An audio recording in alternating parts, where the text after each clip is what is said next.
C'est l'heure de votre rendez-vous d'information sur la première. Yarana, merci d'être au rendez-vous.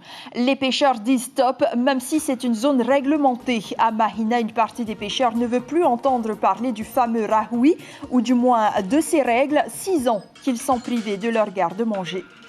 Où iront les sans-domicile fixe après la crise sanitaire? Le centre Teveil-Été de Père Christophe sera détruit d'ici la fin de l'année. C'est ce qu'a décidé la mairie de Papeete, alors que le futur centre d'accueil de Mam'o est loin d'être prêt. Plus question de venir consommer de l'alcool ou de traîner sur le parking de la réputée source Veima. Il est fermé officiellement pour éviter les rassemblements en période de Covid. Les familles et les baigneurs de Mataya valident et continuent de plonger dans l'eau claire. Dans notre rubrique sportive, il y a du rugby. Victoire écrasante pour AA contre le club de Haroué. Pirée s'est incliné face à Punaouia. Un match sans merci, vous allez le voir. Et puis nous parlerons d'un sport intergénérationnel, le golf. 50 ans que le Green de Papara existe pour le bonheur de ses 400 abonnés. David Chang nous parlera de natation, de football et de triathlon aussi dans quelques minutes. Et enfin, nous revivrons les célébrations du 5 mars 1997 dans notre rubrique Nostalgie du dimanche. Petit retour en arrière, cette année-là, les fidèles protestants fêtaient le jubilé du bicentenaire de l'arrivée de l'Évangile. C'était il y a 24 ans. Mais de quoi nous parle-t-on? C'est ce que disent aujourd'hui certains pêcheurs de Mahina au sujet du fameux rahoui qui réglemente la pêche des espèces de poissons pour préserver le renouvellement de la faune marine. Hotuora est surveillé par Fredo Villerme, un ancien pêcheur qui se heurte aujourd'hui à ses confrères récalcitrants. Il s'explique à Caroline Fari et Sandroli. C'est une petite portion de lagon qui part du quai des pêcheurs jusqu'au Motu Anaana. Une zone de pêche réglementée surveillée de près depuis 6 ans par Fredo. Elle commence là, de Tatay, à ce panneau-là jaune. Elle va directement à l'autre poteau jaune qui est là-bas. Il y a 100 mètres à l'extérieur du récif. La Pointe Vénus, un paradis pour les pêcheurs qui respectent l'interdiction, même si pour certains, le rahoui commence à s'éterniser. C'est pas un rahoui, mais je sais pas comment il faut dire, mais on peut pas pêcher. Et vous, vous respectez Oui. Mais pas tout le monde. Hein. Ouais. On a les autres qui vont pêcher dedans, on a les autres, non, ils respectent. Moi, ça ne s'appelle pas un rahoui. On veut faire du copier-coller par rapport aux autres communes. Puisque un rahoui, si on veut bien respecter, il y a une durée dans le temps de fermeture. Ensuite, on passe à une autre partie pour réouvrir l'autre. Là, ça fait des années, on a fermé pour fermer, c'est tout. Une fermeture décidée en 2014 par le conseil municipal de l'ancien maire Patrice Jamet. Depuis, Fredo fait le gendarme et ça ne passe pas toujours. Il fait le gendarme, mais des fois, je trouve que c'est un petit peu exagéré. Pourquoi? Parce que j'ai vu un matin un monsieur qui venait pêcher tous les matins sur le quai, alors qu'il est à l'extérieur de la zone. Et M. Fredo est venu le faire chier de dégager de là, de ne pas pêcher là, c'est zone interdite. Aujourd'hui, une aire marine éducative et un sentier aquatique permettent aux scolaires et aux touristes de plonger au milieu des espèces protégées. À l'unanimité, tout le monde était d'accord de mettre en place cette ZPR. Le rahoui, c'est le territoire qui a mis ce nom sur les panneaux. Ce qui me motive profondément, c'est le résultat qu'il a donné. Je suis sûr que mes enfants n'auront pas besoin d'aller au Tuamotu pour voir c'est quoi un to'o, un roi, un païchéré. Là devant, juste là devant nous, il y a tout ça. En l'absence d'une brigade nautique de surveillance, Fredo continuera tant bien que mal à protéger la zone. Et de son côté, le père Christophe ne comprend pas pourquoi doit-il rendre les clés de son ancien refuge pour SDF alors que le nouveau n'est pas encore construit. Même si le centre Teveil-Été de Vainignoré n'est plus occupé depuis la crise sanitaire, cela fait 26 ans que ces murs servent de refuge pour les sans-abri et ses occupants comptaient bien réinvestir les lieux dès l'allègement des restrictions. Nicolas Suir, Hubert Liao. C'est désormais ici, au presbytère, que le père Christophe offre les petits déjeuners quotidiens au SDF de Papeete. Une solution provisoire due à la Covid. Une fois la crise passée, il aurait aimé pouvoir retourner au centre Tevayete, mais la mairie l'a récupéré. Pour des raisons sanitaires, pour l'instant, on ne peut pas garantir les distances et les conditions à respecter, donc on le fait ici, mais avec le projet, en tout cas, le projet était de retourner à l'accueil dès qu'on pourrait, parce que le nouvel accueil Tevayete ne verra le jour qu'en 2022. Donc c'est un petit peu surprenant, et puis c'est un petit peu la façon dont les choses sont exprimées, quoi. On vous remercie pour ce que vous avez fait, pour ce que vous ferez, mais pour le reste, démerdez-vous. La commune a donné un préavis d'1 mois avant de récupérer définitivement les locaux de Tevayete après 26 ans de prêt. Ça fait déjà quelque temps qu'il a annoncé qu'il allait quitter le centre Tevayete. D'ailleurs, il n'y est plus depuis pratiquement 3 mois, me semble-t-il, le mois de décembre. Donc il s'est rapatrié sur la cathédrale. On voit le désordre que ça peut provoquer dans le centre-ville aussi. Donc nous, on a des projets à la place des hangars. Donc les hangars doivent être détruits d'ici la fin de l'année. Une situation moins avantageuse pour les SDF, puisqu'ils ne peuvent désormais plus avoir tous les services de Tevayete. Là-bas, il y a tout. Il y a la machine à laver, les sèche-linges. Le matin, tu peux laver ton linge. Et depuis qu'on est là, on n'a plus ces trucs-là. On n'a plus les machines, on n'a rien. C'est à nous à se démerder pour laver nos linges. Père Christophe continuera de distribuer en ville le premier repas de la journée au SDF, au presbytère, 2 ans encore. Et il y aurait encore 300 sans domicile fixe à Papeete. La méthamphétamine continue d'être importée en Polynésie par voie maritime. Pour preuve, cette saisie d'1,5 kg d'ice par les enquêteurs de la section de recherche de la gendarmerie dans un conteneur au port de Papeete, rapportent nos confrères de Tahiti Info. Il arrivait de Los Angeles. 6 individus ont été interpellés. 4 ont été déférés au palais de justice ce matin au terme de 96 heures de garde à vue. Plus d'alcool et surtout plus de boum-boum dans le parking de la source Veima depuis le 29 mars 2020. Les autorités communales ont profité de la crise sanitaire pour fermer l'accès au parking jusqu'à nouvel ordre. Une décision qui semble faire l'unanimité à Tevayuta pour mieux profiter de la source rafraîchissante. Le reportage de Stéphane Ratino et Mirko Vanfou. On entend à nouveau le murmure de l'eau, une heureuse manière de laisser filer le cours du temps. La source Veima invite une nouvelle jeunesse, une part d'enfance où le rire et le jeu ignorent le bruit des carbasses. Ce retour au paradis, il faut peut-être le voir ici. Pareil à une idée de limite, la pose de barrière. Le parking est fermé, une caméra surveille. On venait ici festoyer avec des boissons au son du boum-boum. Fin de la récréation. C'est beaucoup plus calme et c'est plus appréciable parce qu'il y a moins de bruit sonore. C'est beaucoup plus propre. Donc c'est positif ces barrières posées à l'entrée du parking?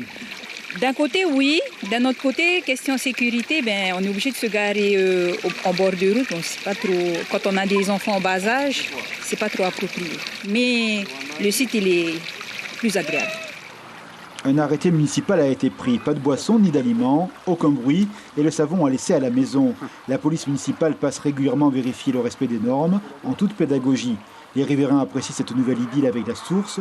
À la roulotte voisine, il y a cette idée du paradis retrouvé. Même la nature participe à ce nouveau chant du monde. On s'aperçoit quand même qu'il y a un peu plus d'anguilles, de poissons. Et vous, en tant que voisin et commerçant, vous appréciez ça? Oui. oui. Ça n'empêche pas de toute façon les clients de s'arrêter à la roulotte. Alors les gens d'ici replongent, ils retrouvent leur source. Un petit bain pour un grand souffle. L'eau, c'est la vie. Et le dimanche, une parenthèse si douce, une étreinte de la sérénité. Quand on a mis les barrières, on a dit qu'il ne faut plus venir se faire boire ici. Ah là, c'est mieux, c'est plus mieux. Donc tu as envie de venir tout le temps même? Ouais, tout le temps. Ouais. Le week-end, forcément, on est là. On va se baigner le matin quand on a chaud. Voilà. Ça te fait du bien à l'âme? Ouais. C'est mieux par rapport à la maison, c'est pas glacé. Et quand tu viens ici, en gros, ça vient te ressourcer quoi, pour la semaine qui vient. Le fleuve retourne toujours à la source, les hommes aussi. Leurs murmures se mêlent au passage de l'eau. À Veima, sans stéréo désormais, les baigneurs disent oui. Et place tout de suite à l'actualité sportive.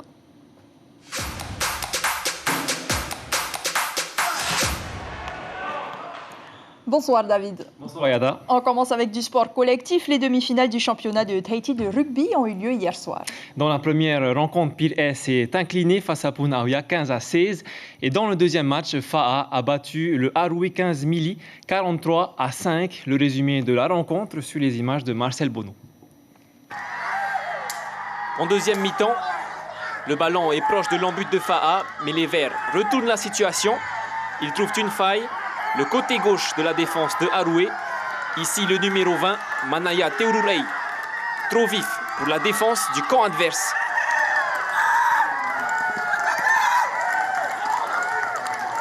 C'est notre placement, on va dire que comme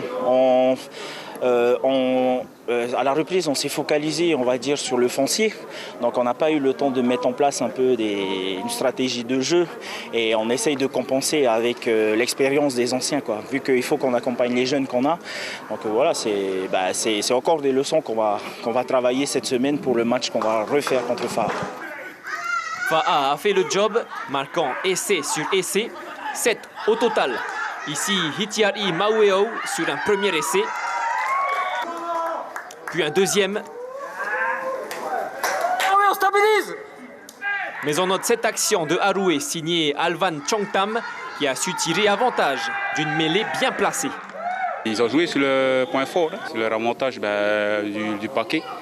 Ils sont lourds devant quand même. Donc nous, on a joué comme on veut, on a essayé de résister et puis profiter de notre vitesse sur les côtés. Quant aux 4 transformations de Fa'a, elles sont signées Tinihauari Tahuhu Terangi. Les deux clubs se rencontreront une troisième et dernière fois la semaine prochaine pour leur demi-finale retour. Allez, je vous propose maintenant de voir en bref les disciplines que vous avez ratées cette semaine. Il y a eu du triathlon ce matin, de la natation tout ce week-end et du football vendredi. C'est parti. Le triathlon de Veirao était organisé par le Rotary Club de Taravao. Première course de l'année, 150 personnes ont répondu présent. Au triathlon M, 1500 mètres de natation, 34 km de vélo et 10 km de course à pied. On note l'absence de Thomas Lubin ou de Benjamin Zorniuti. C'est Eva Poulain du Mararatri qui est arrivé premier. Il réalise un temps de 1h54 minutes et 10 secondes. Alors ce qui est difficile, c'est que sur ce parcours, normalement on fait 10 km sur la route et là ils nous ont préparé un 10 km en montagne. Du coup, il ne faut pas trop se fier au temps. Mais ce qui est bien, c'est que ça nous prépare pour le Xterra de Moorea en mai. L'Olympique de Pirée a organisé le meeting Joël Rossi ce week-end au Grand Bassin de Tiperui. Objectif, la sélection nationale pour les catégories jeunes. Une centaine de nageurs inscrits. Le premier rendez-vous sur Grand Bassin. On était plutôt sur des bassins 25. Là, aujourd'hui, on a fait une compétition sur 50 pour pouvoir effectivement on n'avait pas le droit de convertir les temps et de faire des temps sur 50 mètres. Voilà. Manuura et l'AS Dragon s'affrontaient vendredi soir au Stade Pater. Avec des joueurs manquants à Paea, c'est le club de la capitale qui s'est imposé 8-1. Deux objectifs différents pour les deux équipes. Rester en tête du classement pour l'AS Dragon et rester dans les 7 premiers pour Manuura. Les Mauves sont pour l'instant 5e au classement général. Et autre rencontre cette semaine, l'AS Pirée a battu l'AS Central Sport 5-0. L'AS Vénus a battu l'Olympique Mahina 6-1.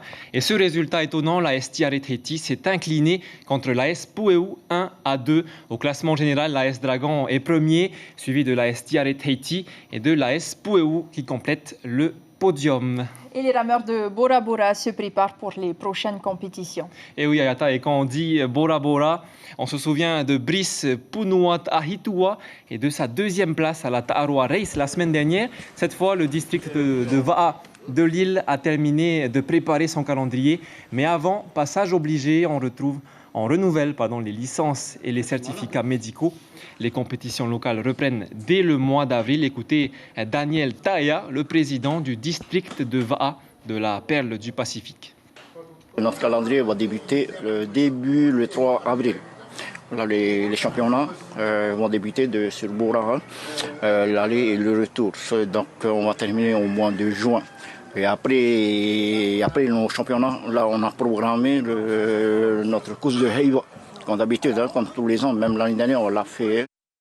Et le district de Va'a de Bora Bora compte 26 clubs, dont au moins 23 qui sont très actifs. C'est une discipline inscrite aux Jeux du Pacifique, mais elle est injustement considérée comme étant un peu bourgeoise. Le golf est un sport qui demande un certain investissement matériel. En Polynésie, il existe 2 endroits pour le pratiquer sur un parcours homologué. Le golf de Tem1 à Mooria et le plus ancien, le golf d'Atimaono, entre Papara et Mateia. Maruki Duri nous emmène en visite sur le site et à l'école de golf. Reportage. C'est un parcours qui fête ses 50 ans cette année. Le golf d'Atimaono est un lieu incontournable sur la côte ouest de Tahiti pour tous les passionnés de la petite balle. Ils sont plus de 400 abonnés à venir taper régulièrement sur le 18 trous originel ou le parcours compact ouvert depuis 2009. C'est un lieu très agréable. De toute façon, il n'y a pas beaucoup de choix. Mais quand on a voyagé un petit peu, qu'on a pu voir, cet endroit est quand même majestueux. Vous voyez beaucoup de joueurs aussi ici qui viennent? Il y a pas mal de joueurs, oui. Le samedi matin, il y a des départs toutes les 10 minutes. Généralement, les départs sont complets jusqu'à midi. Pour commencer au niveau du putting, on va faire quelques putts par cours. 3 fois par semaine, VACA encadre une vingtaine de jeunes à travers l'école de golf. Ils ont entre 6 et 14 ans et grâce à ce sport, ils apprennent beaucoup sur la maîtrise de soi. On essaie d'abord d'attirer le jeune, pour qu'il soit attiré par la petite balle toujours. Et après, ça viendra de lui petit à petit, cette envie de pouvoir partager avec l'extérieur, avec d'autres personnes. Mais pour l'instant, c'est la passion du jeu pour que ça leur plaise, pour qu'ils se fassent plaisir. Ça t'énerve pas des fois quand tu rates tes coups? Si, ça m'énerve. Qu'est-ce que tu apprends alors au golf? À garder ton calme? Oui, et à ne pas s'énerver parce que sinon on peut encore rater tous nos autres coups. Le golf, un sport intergénérationnel qui a encore de beaux jours devant lui au Fénois, du moins ici, sur le parcours d'Atimaono. Voilà, Yata, c'est tout pour le sport cette semaine. La semaine prochaine, il y aura du VAA, du football ou encore du rugby. Vous retrouverez Maruki Duri ici même. Merci David pour le résumé de l'actualité sportive de ce week-end.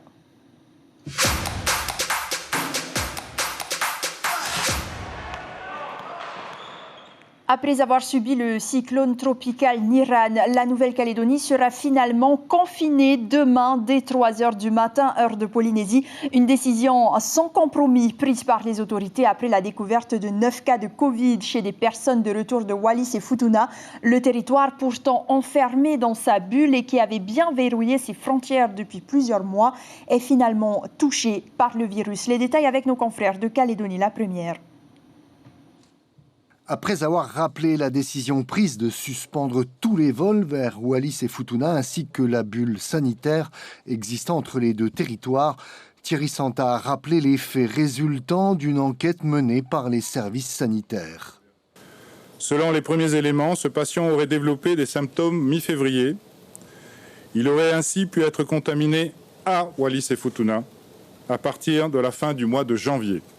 D'ores et déjà, les investigations menées par les autorités sanitaires de Nouvelle-Calédonie ont permis d'identifier 9 cas de Covid-19 ici, en Nouvelle-Calédonie. Il y a donc un risque très fort que le virus commence à circuler en Nouvelle-Calédonie. Et d'annoncer ce que chacun pouvait redouter, à savoir un nouveau confinement. Nous avons donc décidé d'un confinement strict de la population pendant 15 jours. Notre objectif est clair, casser la transmission du virus tant qu'il en est encore temps. Tous les établissements scolaires seront donc fermés dès demain et pour 15 jours. Toutes les activités non essentielles seront interdites dès demain, lundi soir, minuit et pour 15 jours. Les modalités de ce nouveau confinement, fermeture de certains établissements, restriction des déplacements seront détaillées dès demain. Cette quinzaine sera l'occasion, selon les pouvoirs publics, d'accélérer le programme de vaccination, arme supplémentaire dans ce nouvel épisode contre la pandémie. Je rappelle que les vols internationaux sont suspendus au départ et à destination du Caillou depuis le 20 mars 2020. Lana Tetuanui et Teva Rohfritsch sont légitimés dans leurs fonctions par le Conseil constitutionnel. Il vient en effet de rejeter les requêtes déposées par Paul Bantour, Christian Vernodon et 9 autres candidats déchus aux élections sénatoriales. Ces derniers demandaient en effet leur annulation pour avoir, entre autres, constaté des pressions effectuées sur les grands électeurs. Des milliers de fidèles vêtus de blanc pour célébrer le jubilé du bicentenaire de l'arrivée de l'Évangile. C'était en 1997. Rien à voir avec la célébration d'il y a 2 jours, la faute à la Covid. Et il y a 24 ans, c'était au Stade Pater. Reportage signé Éric Monod. Petit retour dans le temps. Regardez.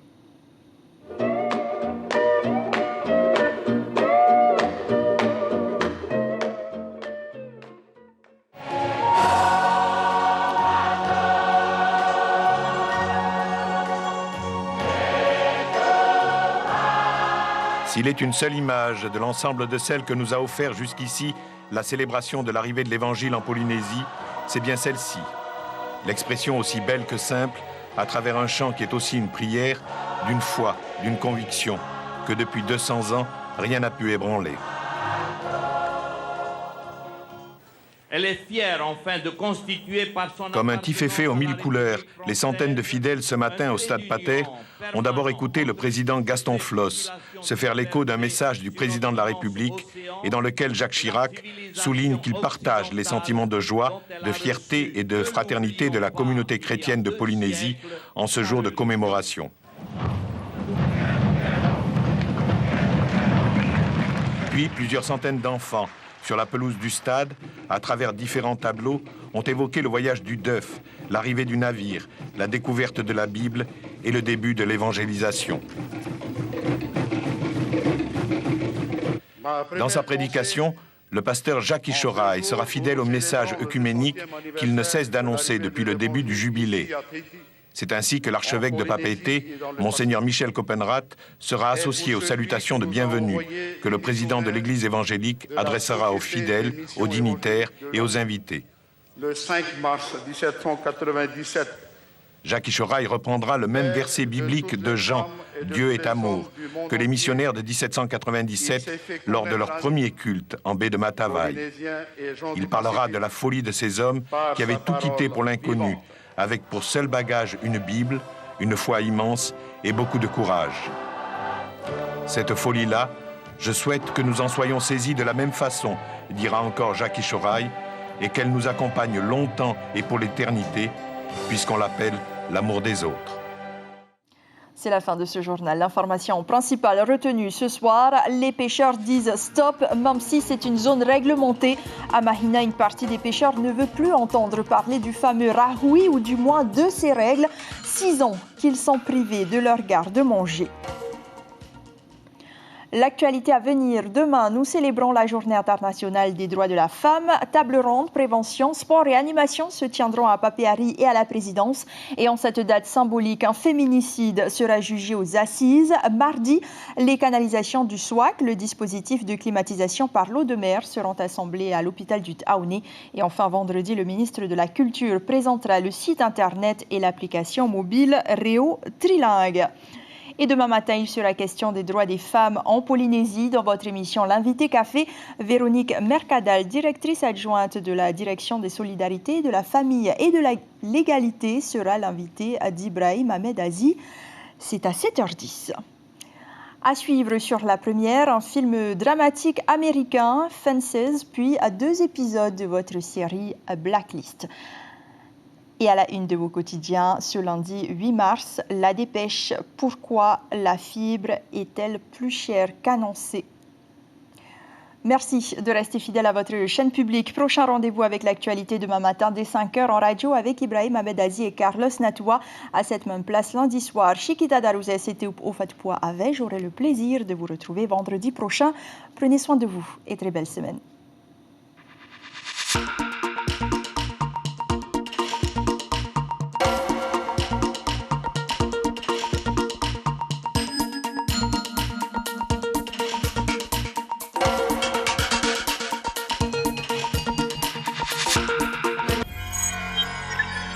Retrouvez ce programme en replay sur notre site internet